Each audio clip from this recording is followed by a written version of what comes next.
I'm Susan Cheka-Lusignan, Director of Marketing and Program Development for the Friends and Foundation of the Rochester Public Library. FFRPL is the 501c3 charity that expands the Rochester Public Library's community impact through fundraising, marketing, and programming. FFRPL also provides financial and supplemental materials support to libraries in 7 counties through restricted funds. Welcome to Tuesday Topics, one of FFRPL's legacy programs. We ask that you please silence your cell phones at this time. Our thanks go to those who help fund programs like these through FFRPL, the dedicated FFRPL committee members who curate and organize these events, our guest speakers who so graciously share their time and talents with us, the library staff who help with our setup and production, and the thousands of people who attend each year, in person and online. We are live streaming the formal portion of today's program to the library's YouTube channel. Excuse me. If you are looking to access the induction loop service in this auditorium, please adjust your hearing aid to the T switch. Our 3 talks for January's Tuesday Topics series focus on the library's role in the community, the past, the present, and also looking ahead to the future. Next week, on January 20th, BJ Scanlon, RPL's Deputy Director for Community Libraries, will give a talk on the Maplewood branch's renovation, as well as the library's new Northeast branch, slated to open in 2027. BJ and his team in branch administration oversee 10 city library branches, or maybe it's 11, you'll have to attend to find out. Today we're going to hear a talk on the history of the Rundell Library. Katie Hasselwander is the Manager of Library Finance for RPL and MCLS, a librarian in training, and a dedicated public servant. Bree Harrison, who is also scheduled to appear as the Capital Projects Manager for the Rochester Public Library. She's celebrating 20 years working for the library and the city of Rochester. She, unfortunately, was just called for jury duty. But that's okay because Katie is a rock star and she's going to handle both parts in this play. A few quick fun facts. Shortly today, Katie is going to be talking about the original Rundell Library, but of course, Central Library is housed in 2 buildings. Shortly after the Bausch & Lomb Public Library building opened in 1997, the late John Lovenheim, longtime library advocate, board member, as well as an FFRPL board member, suggested the idea for this Tuesday Topics series to bridge the gap between the fall and spring Book Sandwiched In series and to further establish the library's presence in the 2 buildings through programming. So we welcome you all to the Tuesday Topics 2026, and please join me in welcoming Katie to the podium.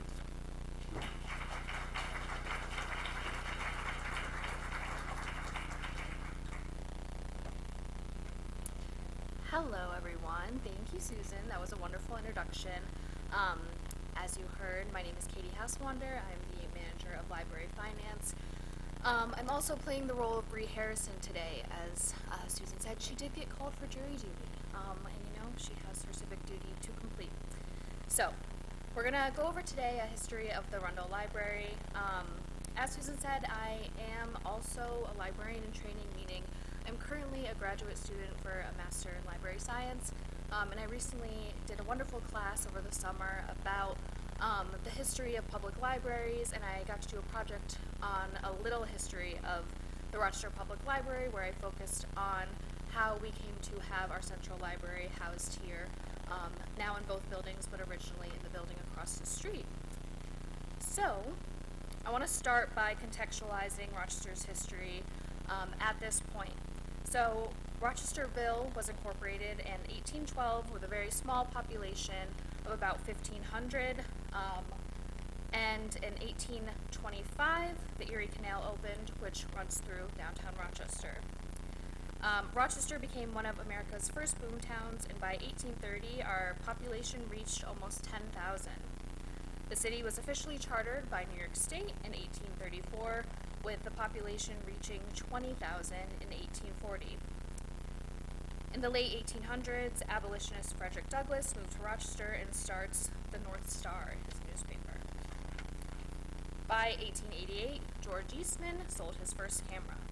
And in 1890, the population was over 130,000.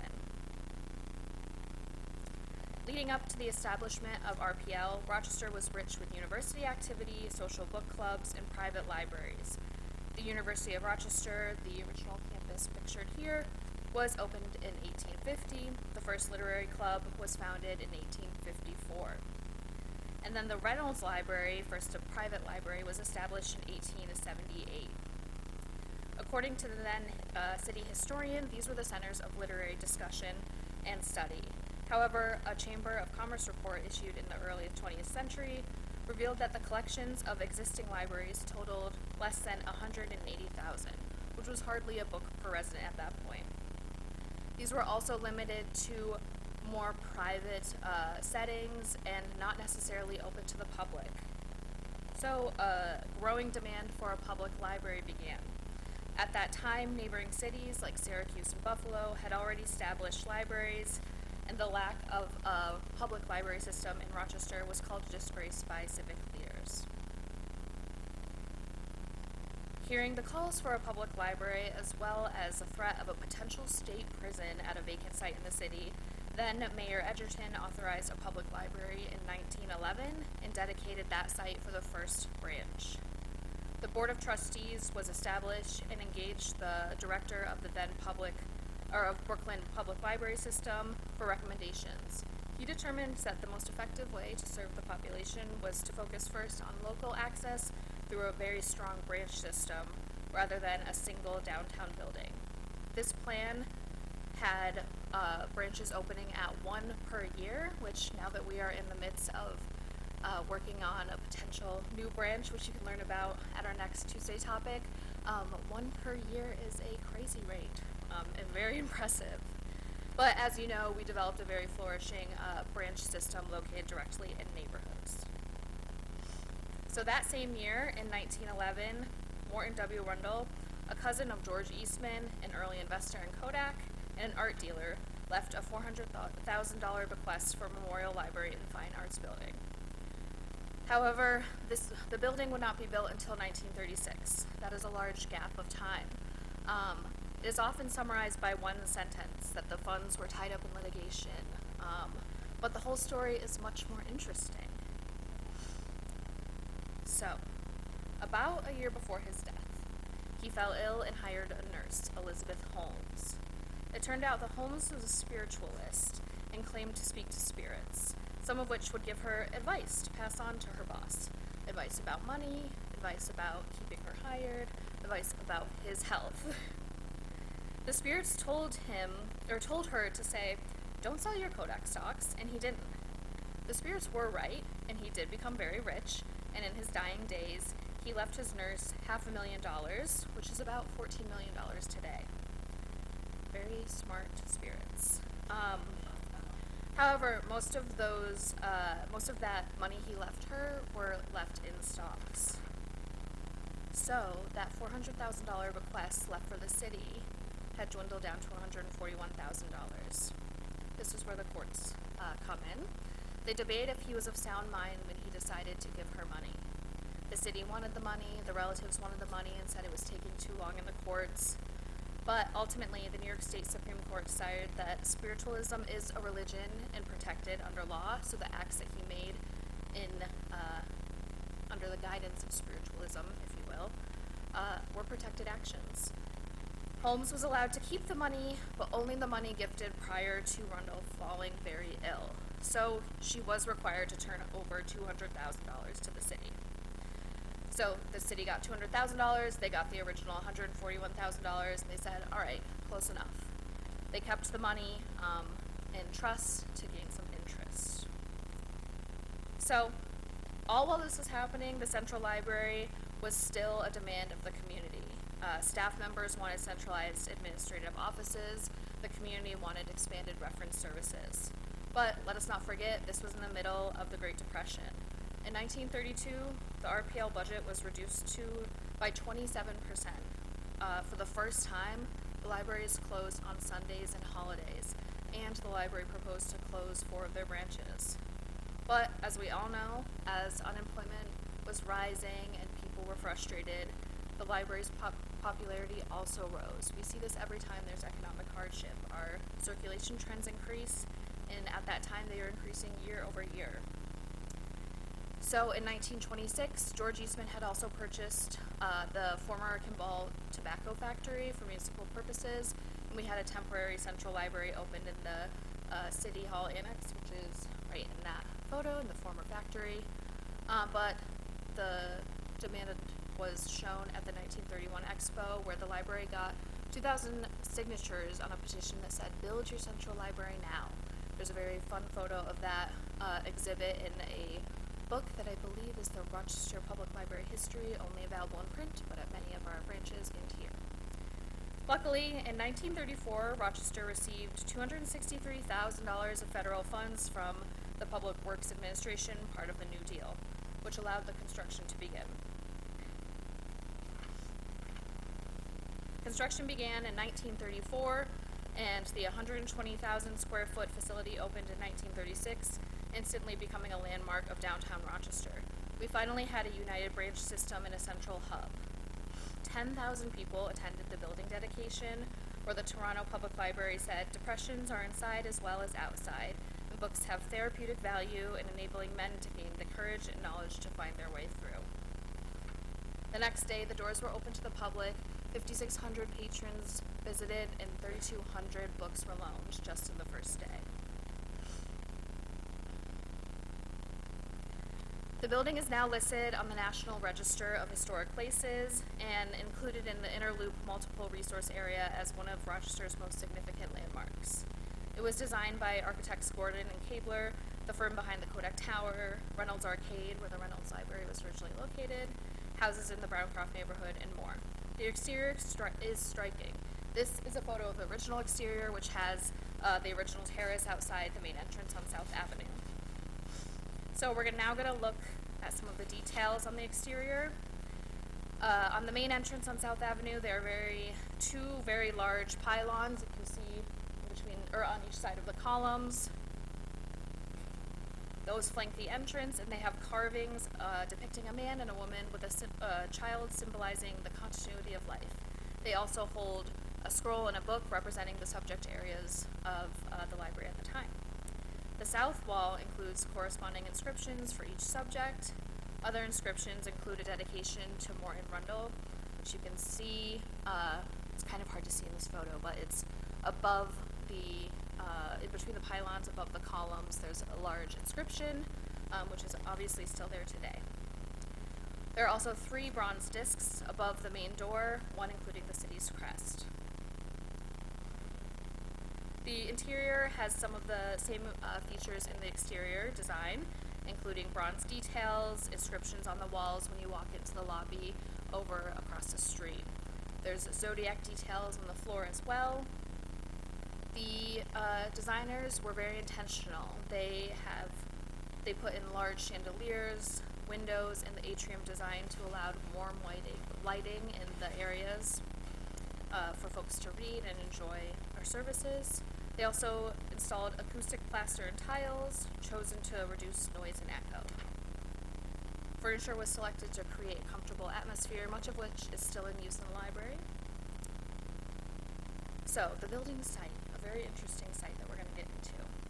The building sits overlooking the Genesee River, directly above the Erie Canal bed and the former Rochester subway.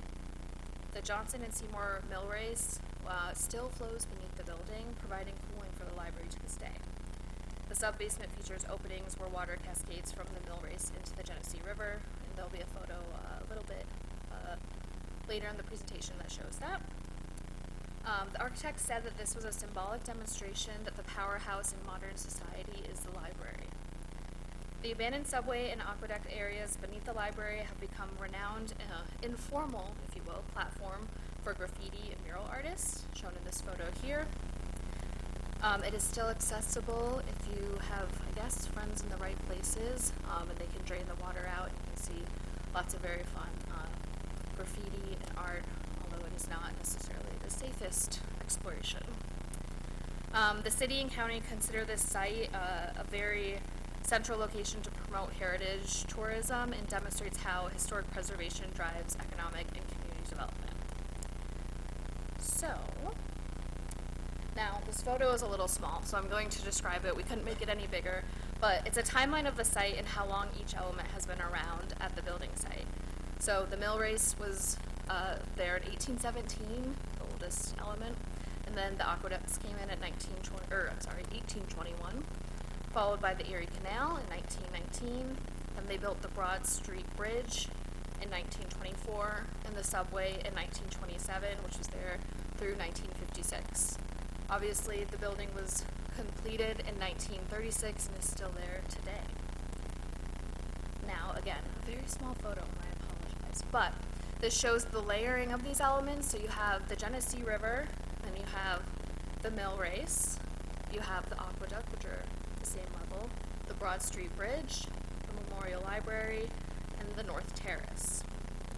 We're going to talk a little bit about the North Terrace because it's an integral part of the site and one of the more updated, modernized parts. So the terrace was first constructed in 1936, but in 2018, a modernization project started through Rock the Riverway, which is supported by New York State and the City of Rochester. The renovations included a $9.8 million multi-year development project to modernize the terrace with an outdoor riverfront theater, an overlook to the Genesee River, an interpretive water runnel that it represents the old canal bed and the former subway.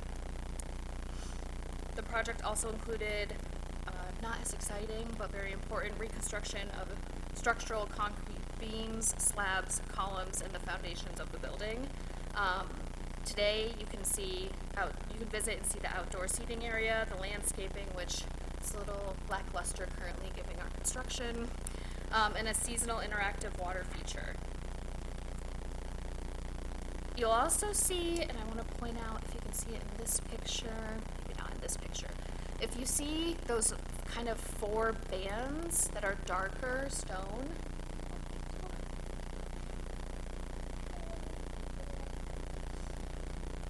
those actually follow where the subway used to be underground. So, the project also included 4 public art installations that the RPL commissioned with a Colorado-based studio, honoring Rochester's legacy of water power, manufacturing, transportation, and innovation inspired by the Genesee River and the Erie Canal. You can see that here, and it is obviously still available to see if you're willing to kind of ignore the construction sites to the left. So, speaking of which, now we're going to talk about our ongoing masonry and window restoration. So, Rundle is neoclassical design and has Art Deco details. Very beautiful, a little expensive, and a little, not sensitive, but they're very delicate. So there's Indiana limestone with a granite foundation, and it's obviously built over water that is, has concrete encased steel columns that are in the bedrock beneath the building. On the west river facade, there are 11 arches, like I said, that allow the water from the mill race to run out, and a first floor stone balcony. However, in 2019, 6 limestone panels fell off the west wall, and upon investigation, it was determined that many others were loose and needed securing. So you'll see in this photo, where that brick is kind of showing, is where that limestone fell, and luckily fell into the river. We were very lucky that it fell on this side and not the South Avenue side. But it also exposed some ongoing issues, including deterioration of the brick beneath it. So that was because of failed sealants and improper past repairs. So there were rusted anchors, and kind of the ongoing damp seasons that then freeze and then thaw push the stone off the building. There was also some damage from a 2013 lighting project, and the falling masonry also damaged the original bronze windows. So this project is a $9.9 million restoration project, a once-in-a-lifetime project, as we have been told, kind of as an inspirational motto that we're trying to live by here. They installed some parapets to kind of, or to hold onto the parapets, they installed these like brackets that you can also see up there. And again, we're now reaching the brie portion, so bear with me. And it is very complex, obviously. This building, like I said, has a very intricate design, and we are on a river. So I'm going to show you some of the ways we mitigated that, but the project has been managed by Barrow Architecture, and we've been focusing on the West River facade. There was originally plans to hopefully do more restoration, but as life goes, it was much more expensive than we imagined. So we're working on the West River wall. We have display stones were reset, re-anchored, and reappointed with historically accurate mortar. Brick backup walls on the parapet, so those walls that you can see here were rebuilt to modern codes, and they now allow for draining, so hopefully that thaw cycle won't recur. And the Riverside original bronze windows have been cleaned, sanded, and repaired, which actually required our construction folks to take those windows out and ship them off-site to a specialty site to do that work. So here you'll see some of the construction equipment required to access those limestone plates. They've been cleaning them up for us as they reinstall everything. And we've also had to do a custom contraption, we'll call it, because they have to actually put everything that they need to install back onto the building on the roof, which is also not an easy feat. So they created this kind of spider-like system, and as you can see, it moves along those tracks on the building to move these heavy pieces of limestone. So if you've been in the building in the last 6 to 9 months, sometimes you'll hear kind of a boom, and that was just them doing their work up above us, and it was completely safe but a little jarring. So you'll also see here, this was the inside of the work on the left, where they were installing those windows back in, and then on the right, that is actually the swing system that they established to go up and down the windows as they reinstalled them.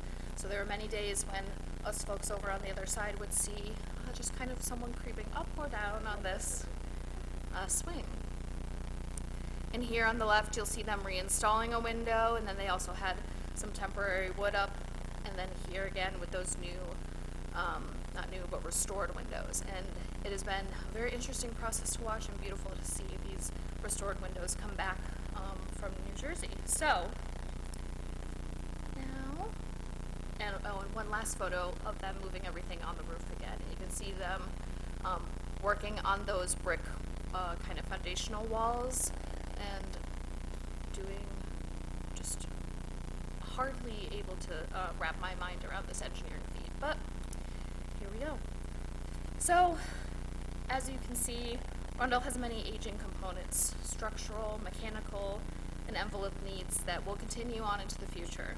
The East Terrace, which faces South Avenue, has some structural deterioration determined recently as a part of this restoration, which we will be doing interim structural repairs on, which is why we still have that area blocked off for now.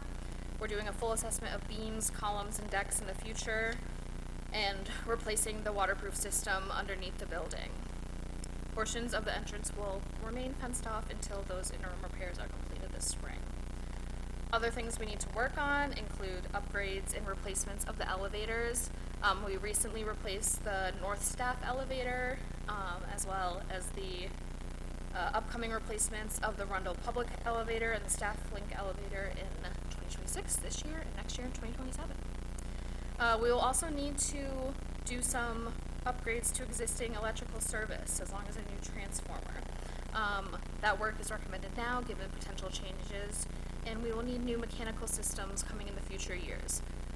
Also, our cooling systems are needed replacement. Believe it or not, one of the rooftop units is original to the building. So, kind of breezed through that, but that was a very brief overview of how we've gone to this lovely building today. And any questions, comments, thoughts? We have a lot of work to do, so we're very excited to talk a little bit more about it.